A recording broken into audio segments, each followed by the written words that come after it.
Como a gente está no final da semana da paixão, nós vamos falar da Páscoa de Jesus, amém? No capítulo 12 do Êxodo. Abra a tua Bíblia. E você vai entender com essa palavra que a Páscoa não é um dia do ano, mas a Páscoa de Jesus é todos os dias para a tua vida, amém? Capítulo 12 do Êxodo, segundo livro,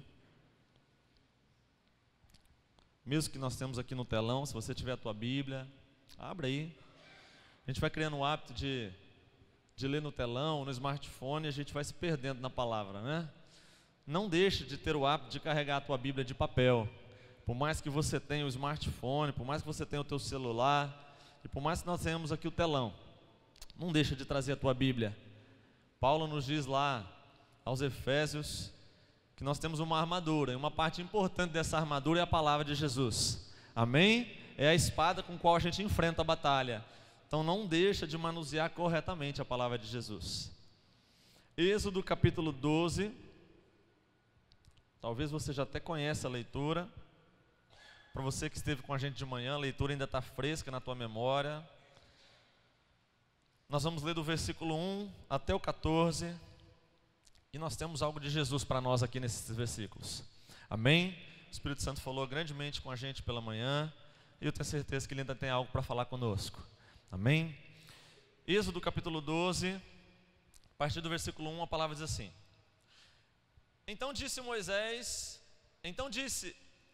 o Senhor disse a Moisés e Arão no Egito: este deverá ser o primeiro mês do ano para vocês. Digam a toda a comunidade de Israel que no 10º dia deste mês, todo homem deverá separar um cordeiro ou um cabrito para a sua família, um para a sua casa. Se a família for pequena demais para um animal inteiro, deverá dividi-lo com o seu vizinho mais próximo, conforme o número de pessoas e conforme o número que cada um puder comer. O animal escolhido será macho de 1 ano, sem defeito, e pode ser cordeiro ou cabrito. Guardem-no até o 14º dia do mês, quando toda a comunidade de Israel irá sacrificá-lo ao pôr do sol. Passem então um pouco do sangue nas laterais e nas vigas superiores das portas das casas, nas quais vocês comerão o animal. Naquela mesma noite comerão a carne assada no fogo, com ervas amargas e com pão sem fermento. Não comam a carne crua, nem cozida em água, mas assada no fogo, cabeça, pernas e vísceras. Não deixem sobrar nada até pela manhã. Caso isso aconteça, queime o que restar. Ao comer, estejam prontos para sair, cinto no lugar, sandália nos pés e cajado na mão. Comam apressadamente. Esta é a Páscoa do Senhor. Naquela mesma noite passarei pelo Egito e matarei todos os primogênitos, tanto dos homens quanto dos animais, e executarei juízo sobre todos os deuses do Egito. Eu sou o Senhor. O sangue será um sinal para indicar a casa em que vocês estiverem. Quando eu vir o sangue, passarei adiante. A praga de destruição não os atingirá quando eu ferir o Egito. Este dia será um memorial que vocês e todos os seus descendentes celebrarão como festa ao Senhor. Amém? Eu vou orar mais uma vez. Pai, eu te louvo neste momento pela tua igreja. Nós vamos agora falar da tua palavra, e eu só peço mais uma coisa: libera a palavra ao coração dos teus filhos, que eles saiam daqui transformados e impactados, e que nós possamos entender a essência da tua palavra no nosso coração. Nós clamamos em nome de Jesus, amém, Deus, amém. Nós estamos nesse final de semana celebrando a Páscoa de Jesus. As crianças já apresentaram aqui, tão simples, mas tão singelo. Isso ensina eles a serem adoradores de Jesus, e eles estão aprendendo o que Jesus tem feito por nós. As professoras, a Rose e as demais professoras, elas ensinaram hoje a essência do que nós estamos falando aqui. E nós entendemos que a gente precisa entender a palavra do Senhor desde pequeno, porque o Espírito Santo nos ensina a compreender o que Ele tem para nós. E aí eu me deparei à tarde com o meu filho, a Rose, e as professoras deram para as crianças uma embalaginha com um pouquinho de suco, um pãozinho e uma frase dizendo: esta é a ceia do Senhor. E aí o Murilo, por várias vezes no meio do dia, ele disse assim: nós vamos fazer a ceia, é hora de fazer a ceia, vamos fazer a ceia. Ele está entendendo nas simples palavras que há algo especial de Jesus aí, que há algo especial do Senhor. E esse propósito de Deus começou nessa palavra. Na verdade começou há tanto tempo atrás, e nós estamos lendo Deus falando aqui com Moisés e Arão. Nós estamos começando a entender a essência da Páscoa, ou na verdade o que Deus está querendo sinalizar através disso. Nós sabemos e entendemos que durante tanto tempo o povo de Israel esteve cativo no Egito. Eles saíram enquanto ainda era família, saíram com Jacó, com 75 pessoas, saíram de Canaã, eles estão partindo em direção ao Egito, aonde José era rei. E aí o tempo então passou, eles foram recebidos como família, o tempo correu, e 400 anos depois, eles estão agora ainda no Egito, não só como uma família, mas como um grande povo, uma grande multidão. O relato bíblico conta que quando eles estão saindo do Egito, talvez 2 milhões de pessoas estão para sair dali. Ainda que não fosse 2 milhões, que fosse um pouco menos, mas havia uma grande quantidade de pessoas que estavam no Egito. E nós entendemos pela palavra de Jesus, pela palavra do Senhor, que durante esses 400 anos, eles estão vivendo num regime de escravidão. Eles estão vivendo numa situação de escravos. Por maior que fossem as regalias que José tinha há 400 anos atrás, agora a situação já não é mais a mesma. A situação agora é uma outra situação. O povo está escravizado, e muitas das situações das mãos de obras do Egito não acontecia, porque o povo do Egito, o povo de Israel era o responsável por fazer aquilo. Eles viviam uma situação de escravidão longe do propósito de Deus. Deus havia dito lá no princípio para Adão uma promessa dizendo: Abraão, eu vou te levar para uma terra especial, uma outra terra, vocês vão tomar posse dessa terra. E nós sabemos a história. Abraão saiu da sua terra, da sua casa, da sua parentela, ele vai em direção a essa terra. Mas o mesmo texto em Gênesis diz que haveria um período em que Israel passaria como estrangeiro em terra alheia, eles estariam longe. Isso então está acontecendo neste momento, mas a promessa de Deus para que eles tomassem posse da terra, para que eles voltassem à liberdade, à essência e ao propósito de Deus, ainda continuava vivo. Então Deus levanta, depois de tanto tempo, Moisés no Egito, junto com seu irmão Arão. E Deus diz: Moisés, você vai lá, você vai libertar o meu povo. Eles estão vivendo uma situação de escravos, uma situação de angústia, uma situação de tristeza. Eu começo a imaginar, irmãos, quantos anos eles se lembrando da promessa que Deus tinha.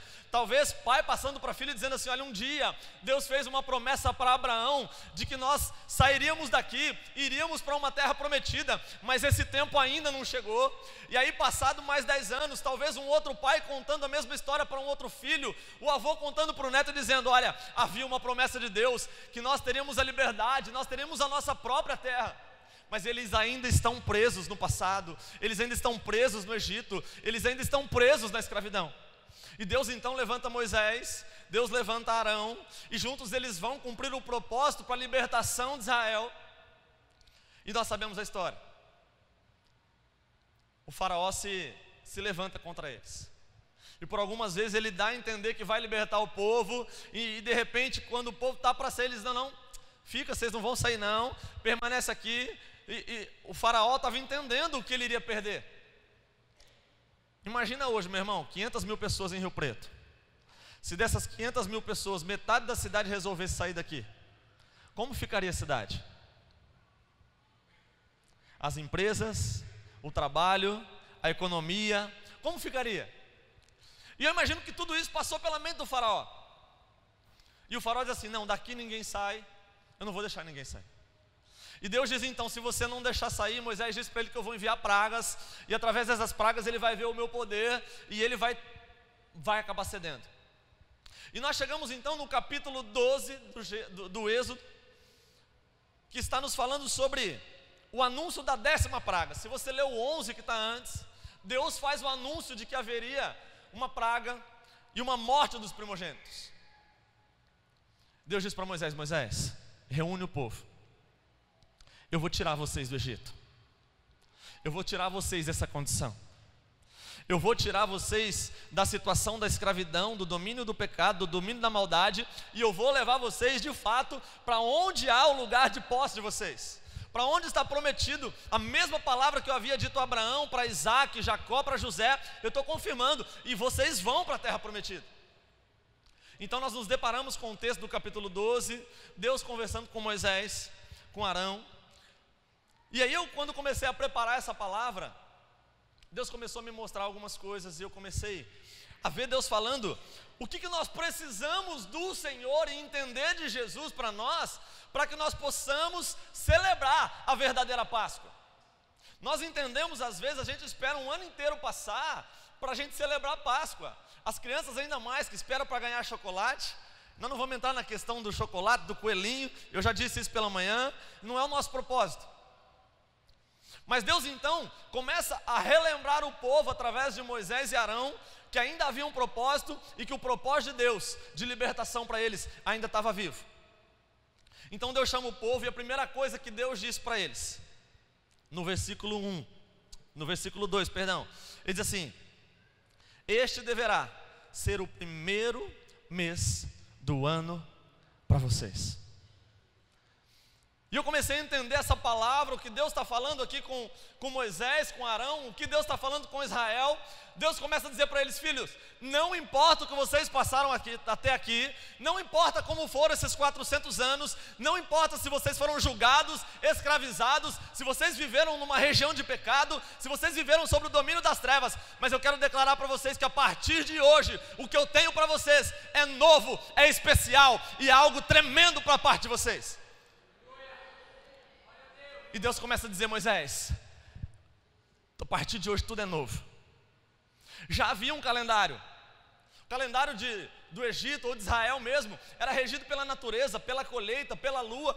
Mas Deus agora diz assim: Moisés, não importa como era a contagem dos dias, não importa como vocês viveram, não importa a situação, mas vocês podem ter uma certeza: a partir de agora, este será o primeiro dia de uma nova vida que eu tenho proposta para vocês. E eu comecei a entender, queridos, que quando Deus nos chama para realizar alguma coisa, quando Deus nos chama de uma determinada posição para nos levar até um outro lugar, nós entendemos que o que Deus vai fazer é novo, é diferente. Nada se compara ao teu passado, nada se compara à vida que você já levou, porque a partir do momento que Jesus te chamar para a liberdade, para a libertação, tudo agora é novo. Tudo é novo de Jesus. Paulo diz aos Coríntios no capítulo 5, primeira carta, no versículo 17: assim que se alguém está em Cristo, nova criatura é, as coisas velhas já passaram e tudo se fez novo. Você entendeu que tudo se fez novo, querido? O texto está dizendo para nós, a palavra que Paulo usa para uma nova criatura é uma nova feitura, algo feito especialmente naquele momento. Deus está dizendo: a partir do momento que vocês estão entrando em Jesus, que vocês estão chegando para Jesus, ou que vocês estão deixando o Egito, a partir de agora, todas as coisas são novas. Deus está trazendo para Moisés uma condição, dizendo o seguinte: Moisés, eu tenho algo novo para vocês, eu tenho algo especial. Só que acontece o seguinte: vocês vão ter que aprender tudo de novo. Vocês vão ter que aprender do zero. Eles estavam durante 400 anos lá. Quantos costumes eles absorveram do Egito? Quantas coisas eles aprenderam dentro do Egito? Quantas situações eles viveram no Egito? Tanto que quando eles saem, eles estão a caminho do deserto. Passado poucos dias, eles dizem assim: eu acho melhor a gente voltar para lá. Porque eles estavam precisando aprender algo novo.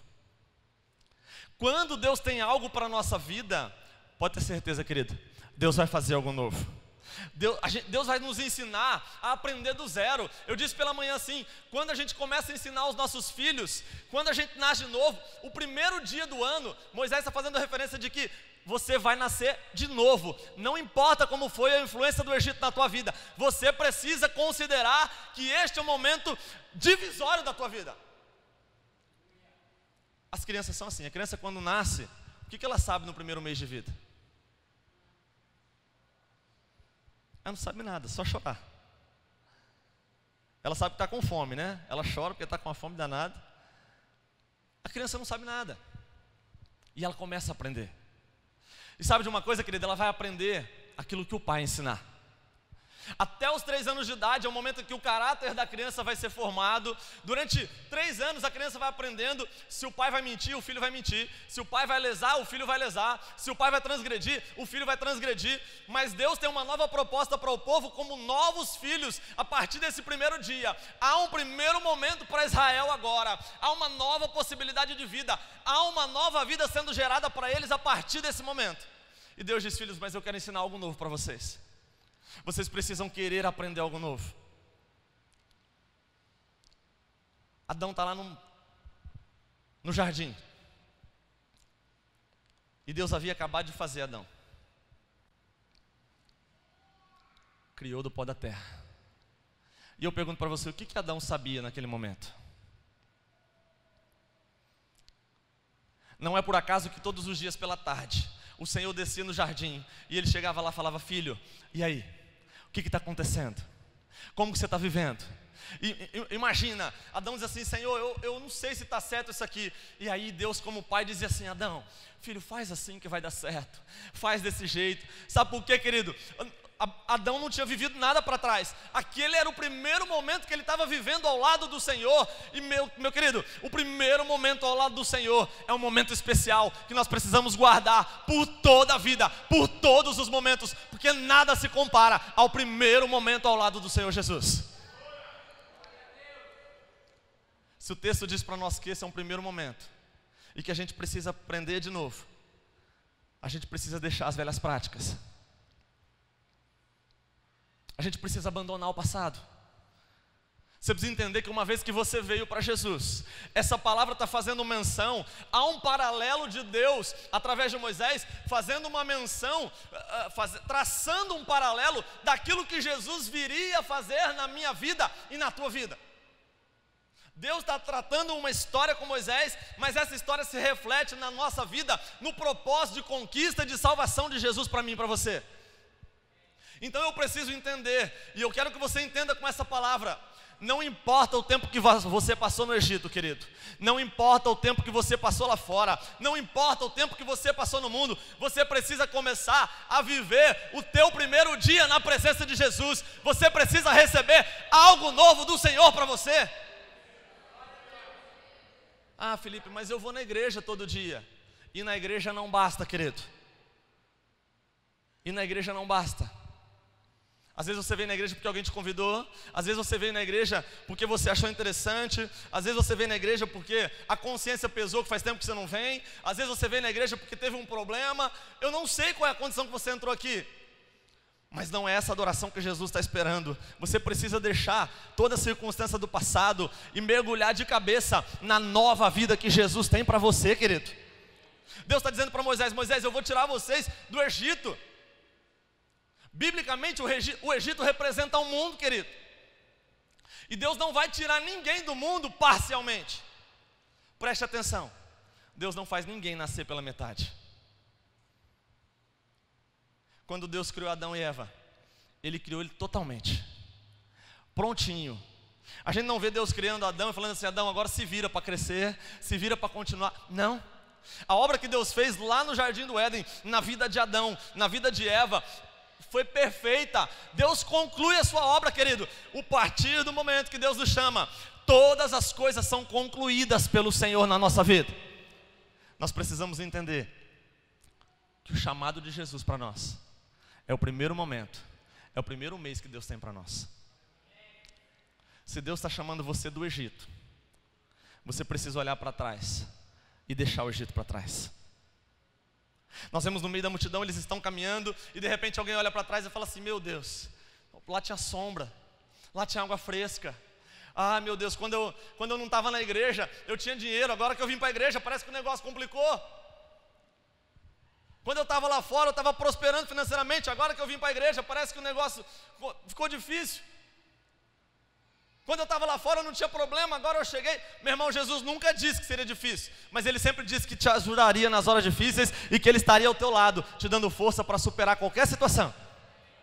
Então para de olhar para o teu passado, para de olhar para o que ficou para trás. Ah, meu Deus, mas olha, se eu sair do Egito, o que é que vão falar de mim? Se eu sair e me tornar um cristão, o que é que vão falar ao meu respeito? Meu irmão, você só precisa entender uma coisa. Por causa do pecado dos nossos pais, todos nós nascemos sob o domínio da morte. Todos nós. Davi diz lá no Salmo 51, eu fui gerado em iniquidade, eu fui gerado com um pecado original. Mas a partir do momento que Jesus apareceu na história, não importa qual seja o domínio da morte, não importa o que tenha acontecido, a Bíblia diz que Deus tomou na mão a chave da morte e do inferno, Ele levou cativo o cativeiro, nos trazendo vida, salvação e abundância e promessa da vida eterna. Há um novo começo de Jesus para você. Mas Felipe, como é que eu vou viver esse novo começo? Deus continua dizendo na sua palavra.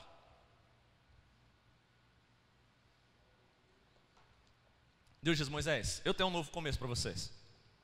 Se vocês desejam sair do Egito, eu vou tirar vocês. Vai começar tudo zero. Mas vocês vão fazer o seguinte: vocês precisam escolher um cordeiro que seja sem mancha e sem defeito. Um cordeiro puro, um cordeiro imaculado, um cordeiro que vai ser suficiente para trazer esse novo momento para vocês. Eu comecei a entender que Deus tem sim um novo momento para nós, mas a gente só vai conseguir tomar posse desse momento quando a gente entende qual é o valor do cordeiro e qual é a escolha que nós estamos fazendo pelo cordeiro. Imagina só, Deus está dando uma ordem para eles e diz: olha, vocês vão escolher um cordeiro, e esse cordeiro precisa ser puro, esse cordeiro precisa ser limpo, para aquilo que vocês vão fazer em seguida, tenha valia e tenha efeito. Agora imagina se entre aqueles judeus, imagina se entre aquela nação, alguém escolhe um cordeiro defeituoso. Imagina se alguém escolhe um cordeiro com defeito. Imagina se alguém escolhe um cordeiro com problema. Qual seria o valor da obra de Jesus para eles? Há uma ordenança de Deus dizendo: olha, vocês precisam escolher um cordeiro. Todas as famílias precisam escolher. Vai lá, você que é o chefe da família, escolhe um para você, você escolhe um para ti, cada um escolhe um cordeiro. Se a família for muito pequenininha, vocês vão escolher um cordeiro para os dois, mas o tanto que vocês puderem comer. Mas precisa ter um cordeiro sem mancha, um cordeiro sem defeito, porque é através desse cordeiro que vocês terão acesso ao novo momento que eu tenho preparado para vocês. Se vocês não tiverem um cordeiro, nada vai acontecer. Deus está dizendo para eles: para que vocês não caiam novamente no domínio da morte, para que vocês não caiam no domínio do pecado, vocês precisam fazer a escolha pelo cordeiro. Eu quero perguntar para você, querido, qual é a escolha que você tem feito? Quais são as escolhas que nós fazemos? Eu dizia pela manhã que, uma certa feita, ouvindo uma palavra do pastor Silmar Coelho, eu aprendi que a escolha que nós fazemos com Jesus é uma vez só. Você não precisa escolher todos os dias se você vai ser fiel ao Senhor ou se você vai ser infiel. Você não precisa escolher todos os dias se você vai continuar leal à palavra de Jesus ou se você vai transgredi-la. Você não precisa escolher todos os dias se você vai mentir ou se você vai falar a verdade. Você não precisa escolher todos os dias se você vai permanecer fiel na presença do Senhor, porque a escolha de Jesus por nós foi feita uma vez, e nós precisamos escolher uma vez e se definir pelo Senhor Jesus. Quantas vezes nós vamos ficar escolhendo, irmão? Quantos cordeiros a gente vai ficar tentando escolher? Quantas situações a gente vai tentar passar para achar que o cordeiro está certo? Ah, esse cordeiro aqui, sabe? esse cordeiro aqui não tá muito bom não. Aí você procura um outro cordeiro, esse aqui também não está legal. Sabe quando a pessoa fica procurando em todos os lugares, dando tiro para toda qualquer situação, para tentar achar uma resposta? Meu irmão, a Bíblia diz que Jesus é o caminho, a verdade e a vida, e ninguém vai ao Pai se não for através de Jesus. E eu entendo, Jesus entrando na cidade, João Batista olhando para os discípulos, e de repente João Batista diz assim: olha, eis aí o cordeiro que tira o pecado do mundo. Não há um outro cordeiro na humanidade, não há uma outra pessoa que pode fazer aquilo que Jesus, como cordeiro, tem a capacidade de fazer e tem para te dar, querido. Jesus é o cordeiro. Isaías nos diz no capítulo 53 da sua palavra, que ele foi, no versículo 7, ele foi oprimido e afligido, e contudo não abriu a sua boca. Como um cordeiro foi levado para o matadouro, e como uma ovelha que diante dos seus tosqueadores fica calada, ele não abriu a sua boca. Nada se torna novo na nossa vida se a escolha do cordeiro estiver errada. Qual é a escolha de Jesus que você tem feito para a tua vida? Quais são as escolhas do Senhor que você tem feito? Pedro nos diz na sua palavra, no capítulo 1, versículo 18 e 19, dizendo assim: pois vocês sabem que não foi por meio de coisas perecíveis, como prata ou ouro, que vocês foram redimidos da sua maneira vazia de viver, transmitida por seus antepassados, mas pelo precioso sangue de Cristo, como de um cordeiro, sem mancha e sem defeito, conhecido antes da criação do mundo, revelado nesses últimos tempos, em favor de vocês. Por meio dele, vocês creem em Deus, que o ressuscitou dentre os mortos, e o glorificou, de modo que a fé e a esperança de vocês estão em Deus. Amém? Pedro está dizendo para nós, não foi com prata, não foi com ouro, não foi com nada desse mundo, nada pode pagar o que Jesus como verdadeiro cordeiro fez por nós, o que Jesus como verdadeiro cordeiro fez para nos tirar da vida do passado, para nos tirar do domínio da morte. Meu irmão, você está entendendo o que está acontecendo aqui nessa palavra? Deus está dizendo para Moisés e para Arão: Moisés, eu tenho um grande propósito de levar vocês para a vida, mas vocês precisam se decidir em sair da morte. Quantas das vezes a gente escolhe a morte no lugar da vida? Quantas pessoas escolhem a morte no lugar da salvação de Jesus? Sabe de uma coisa, querido? Quando há quando a mínima evidência de morte e de pecado, Jesus entra com a cobertura na nossa vida. Você entendeu o que eu disse? Quando há mínima evidência de pecado, Jesus entra com a sua cobertura na nossa vida. Paulo diz aos Romanos no capítulo 3 e o versículo 15, de que Jesus é o sacrifício como propiciação para nós, é a cobertura para a nossa vida.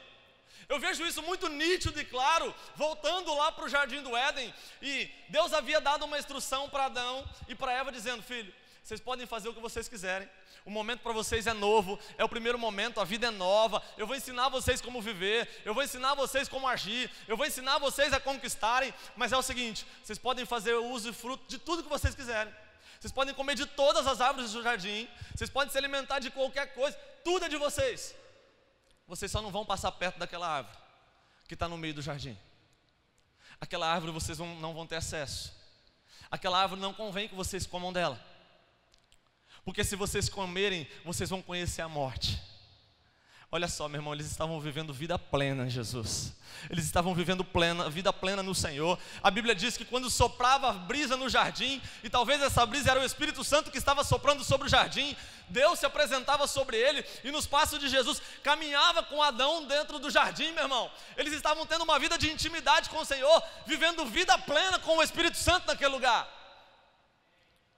E Deus está dizendo: não faça isso, porque senão você vai escolher a morte. Não faz isso, senão você vai preferir a morte. Não faz isso, senão vocês vão conhecer a morte. E o tempo vai passando, e a serpente começa a seduzir a mulher, e de repente eles estão em pecado. Eles fizeram uso do fruto, eles comeram aquele fruto. E aí eu fico pensando que num belo dia, o Espírito Santo começa a soprar pelo jardim. O Espírito Santo começa a mover. Você sabe muito bem como que o Espírito Santo se move. A gente começa a cantar aqui, as pessoas começam a ser tomadas pelo Espírito Santo, como foi pela manhã aqui, não é? O Espírito Santo começou a mover, a brisa começou a soprar, algo começou a acontecer do Espírito Santo aqui. Isso também estava acontecendo lá no jardim. E de repente, Deus começa a procurar Adão, começa a procurar Eva, e Deus diz assim: Adão, aonde você está? E de repente, Adão está escondido, porque ele havia pecado. E de repente Adão se viu no pecado, e ele corre, cozinhou algumas folhas de figueira, fez algumas roupas com folhas de figueira, ele se cobriu. Naquele momento ele olhou e falou: meu Deus, há uma vergonha aqui, há alguma coisa de errado na minha vida, algo que eu não tinha identificado até agora, mas começou a acontecer, e Deus não pode me ver assim, Deus não pode me enxergar dessa maneira. Ele então começa a se vestir, se veste com aquelas folhas de figueira. Mas o que não era suficiente, e Deus chega então para o seu filho e diz: filho, o que foi que você fez? O que aconteceu com você? Ele diz: pai, eu estava nu, eu vi a minha vergonha. E Deus começa a olhar para Adão.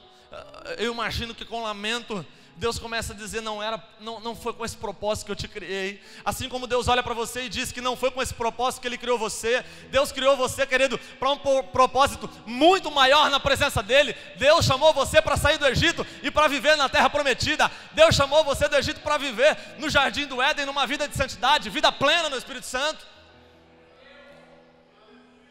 Mas talvez você se deparou como Adão e Eva no jardim, vestindo aquelas folhas de figueira,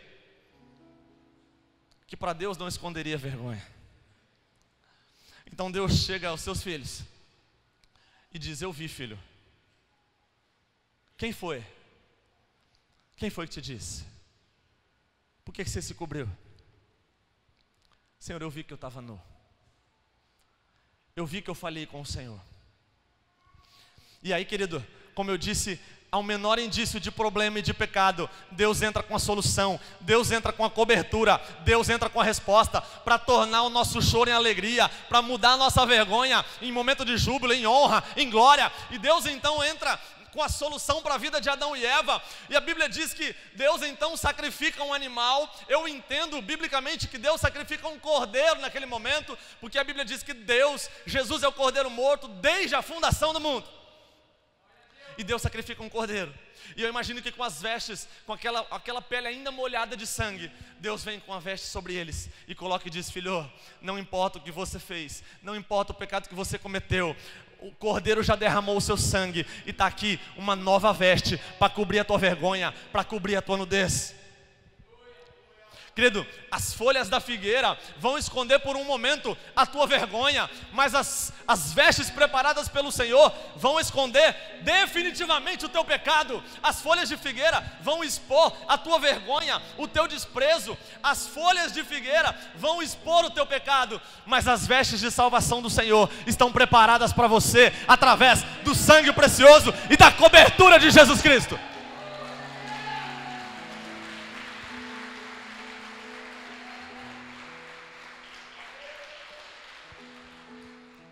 Às vezes a gente pensa que a folha da figueira vai esconder. A folha da figueira é a tua oração sem compromisso. A tua folha da figueira é a falta de vontade de falar com Jesus. A tua folha da figueira é a tua vinda na igreja sem propósito. A tua folha da figueira é a vida que você leva de segunda a sexta longe de Jesus. A tua folha de figueira é a maneira como você tem vivido, achando que alguma coisa está normal. Mas, meu querido, não está. E você precisa entender que ela só vai revelar a tua vergonha, ela só vai revelar a tua vida de pecado. Mas você precisa entender que assim como Deus chamou Israel, Moisés e Arão, dizendo: Moisés, através do cordeiro eu vou trazer libertação para vocês. Jesus está dizendo: eu sou o cordeiro morto que tira o pecado do mundo. E Jesus já se entregou por você para te trazer vestes novas de salvação. Mas eu também entendo que não bastava matar o cordeiro. Não bastava sacrificar o cordeiro, porque Deus disse para eles, no versículo 7, depois que vocês matarem o cordeiro, vocês vão pegar o sangue e vocês vão passar sobre a porta da casa de vocês. E esse sangue vai servir de cobertura, vai servir de referência. Esse sangue vai servir de livramento, porque vai passar a praga. À meia-noite a praga vai passar. E na onde a praga passar, o anjo da morte passar, que ele vê que tem o sangue na porta, ele vai entender que esse sangue é o sangue do cordeiro. E a palavra do Senhor diz: e a praga não te alcançará, e vocês viverão na vida do Senhor. Não basta entender qual é o cordeiro, a gente precisa entender o valor do sangue. Nós estamos aqui celebrando, queridos, a ressurreição do Senhor Jesus. A ressurreição é uma grande bênção de Jesus para nós, mas nós precisamos entender que Ele derramou o seu sangue. A Bíblia diz que Ele se esvaziou na cruz, derramando o seu sangue por mim e por você. Isaías diz que Ele levou sobre si as minhas dores, os meus pecados, as minhas enfermidades, as minhas transgressões. Tudo isso acontece porque o sangue de Jesus foi derramado na cruz do Calvário. Nenhum outro sangue seria suficiente para fazer o que o sangue estava fazendo com os israelitas lá. O Pedro, é a mesma referência que nós já lemos hoje, ele disse que não foi com prata, e nem com ouro, e nenhum outro metal, nada que é perecível, mas foi com o sangue precioso de Jesus, como o cordeiro, que nós recebemos vida, fé e esperança do Senhor Jesus. A gente precisa entender qual é o valor do sangue. Meu irmão, eu paro para pensar, eu não sei se você entende o que Jesus fez através do sangue dele para você, mas o que eu entendo é que pela palavra nós temos acesso à presença, à proteção e à cobertura do Senhor, porque um dia o sangue dele foi derramado pela nossa vida.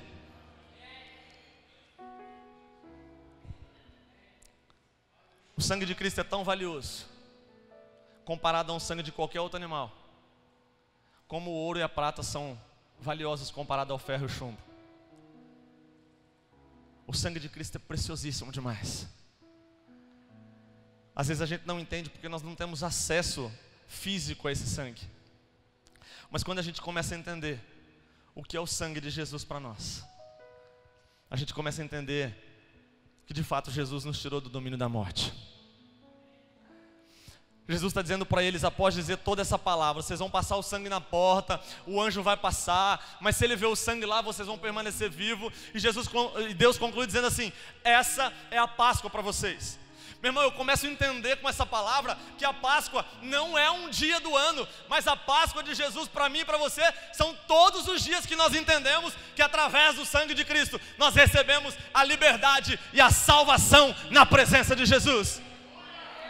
Páscoa de Jesus não é um dia só. O mundo celebra a paixão de Cristo numa sexta-feira, mas nós celebramos a salvação de Jesus Cristo todos os dias da nossa vida. A palavra diz que aonde houver o sangue de Jesus, nada vai acontecer, querido. Se o sangue de Jesus está colocado na tua vida, o diabo vai passar de largo e vai dizer assim: ali eu não posso tocar, porque ali tem a marca de Jesus, tem o sangue de Jesus, ali eu não posso fazer nada, aqui eu não tenho poder. Lá no Egito ele tinha, agora ele não tem mais. Mas eu quero concluir essa palavra dizendo para você que Deus está dizendo isso para eles numa situação de morte, sobre o domínio da morte. Não sei se você já imaginou a situação de desespero que eles estavam lá. Por mais que a gente crê, imagina Deus falando: Moisés, vai passar o anjo da morte aí. Vai passar o anjo da morte. Imagina, você parou para pensar isso? Por mais fiéis que nós sejamos, Deus dizia: vai passar o anjo da morte. Mas Deus não está dizendo nada incomum, porque eles já estavam na morte. O Egito era a morte, sem um recomeço, sem terra, sem posse, sem a bênção de Jesus e sobretudo sem a salvação de Cristo. Mas Deus, em meio à morte, Deus levanta com a vida, Deus entra com a vida, apresentando o Cordeiro e dizendo: através do sangue e através do Cordeiro, vocês vão começar o primeiro dia de uma nova história preparada para vocês. Quando você entende, querido, que o sangue te traz uma nova vida, uma nova oportunidade, sabe de uma coisa? Jamais você vai querer voltar para a vida do passado. Quando você entende o valor do sangue de Jesus, jamais você vai querer voltar para o Egito. Quando você entende o valor do precioso sangue de Jesus, jamais você vai querer continuar vivendo como você vivia. Por mais difíceis que sejam as situações, Jesus está do teu lado. Por mais difíceis que pareçam todos os problemas, Jesus está prontinho para viver com você o teu problema, a tua dificuldade. E quer saber? O grande propósito do Senhor é nos tirar do domínio da morte e trazer para o domínio da vida. O grande propósito de Jesus é reconciliar o mundo que antes estava na morte, de volta com a vida. Paulo nos diz na sua palavra, dizendo assim: olha, através de um homem no mundo entrou a ofensa, o pecado, que é o Adão, mas através do segundo Adão, que é Jesus Cristo, ele trouxe consigo a vida, a ressurreição e a justificação. Jesus começa a trazer para nós, Jesus trouxe com a sua morte, como seu sacrifício, como um grande cordeiro, uma oportunidade de sair dos domínios das trevas. A palavra diz que o mundo jaz do maligno. Meu irmão, se você está flertando com o mundo, você ainda está no domínio da morte. Se você está flertando com o mundo em muitas coisas, você ainda não entendeu o valor do precioso sangue de Jesus. Deus está dizendo isso para Moisés, dizendo: Moisés, eu quero tirar vocês da escravidão, e eu quero te convidar a fazer uma análise. O que é que tem te escravizado, querido? O que é que lá no mundo, no Egito, lá fora, tem tornado você um escravo? Os teus vícios, os teus problemas, as tuas mentiras. O que é que tem te tornado um escravo lá fora? A oportunidade de Jesus já foi dada para mim e para você, para nós recebermos a vida, mas está nas tuas mãos entender o valor do precioso sangue de Jesus. E sabe de uma coisa, querido? Quando Deus faz por completo. A vida é nova, é recomeço. Eu quero fazer como eu fiz aqui pela manhã, para a gente finalizar essa palavra. Eu quero ouvir alguém que saiu do domínio da morte e veio para o domínio da vida. Você tem 1 minuto para contar aquilo que Jesus fez na tua vida, para que outras pessoas queiram hoje sair do domínio das trevas e vir para o domínio da luz e viver na presença e na cobertura do sangue de Jesus. Quem vai ser o primeiro? Se Jesus te tirou do domínio das trevas e da morte, não deixa de falar o que Jesus fez, não.